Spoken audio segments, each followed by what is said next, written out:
In the abstract, those terms are meaningless.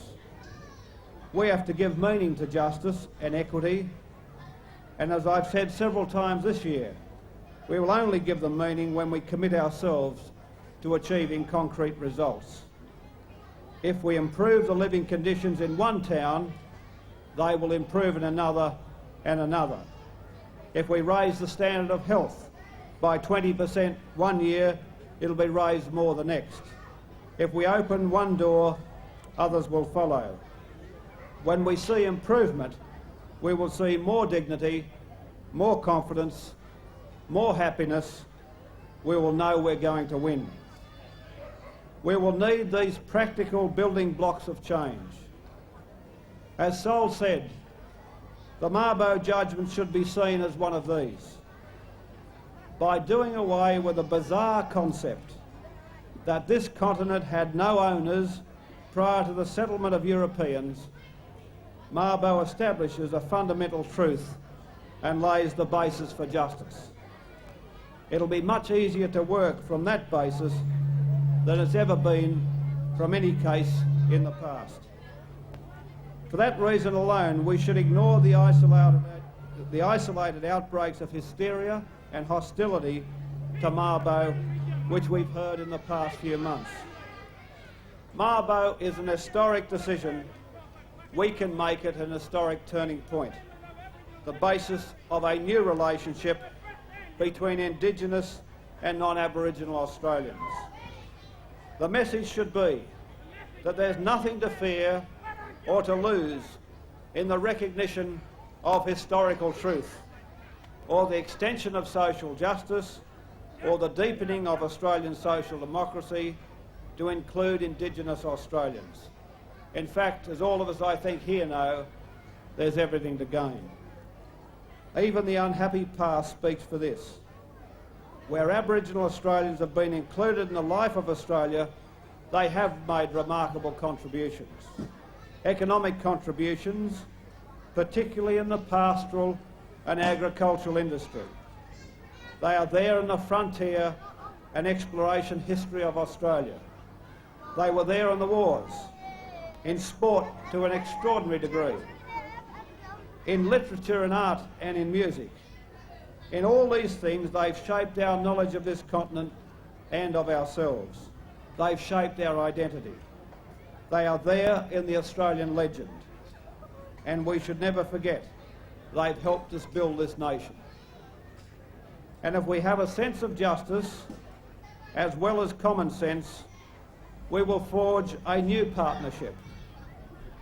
As I said, it might help if we non-Aboriginal Australians imagined ourselves dispossessed of land we had lived on for 50,000 years, and then imagined ourselves told that it had never been ours.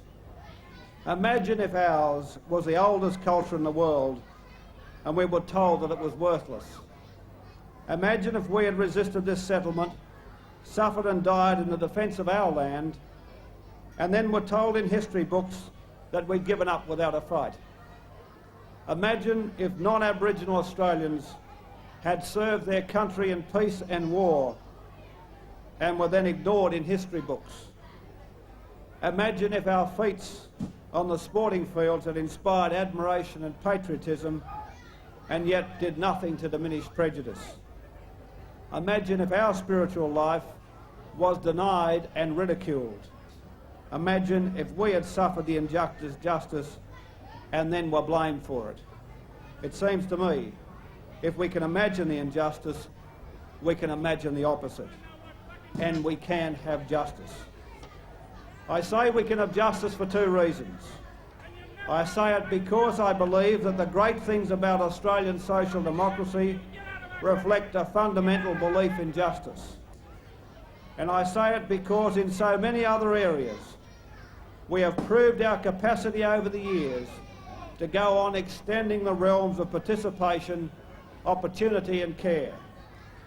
Just as Australians living in the relatively narrow and insular Australia of the 1960s imagined a culturally diverse, worldly and open Australia, and in a generation turned this into a reality, so we can turn the goals of reconciliation into a reality.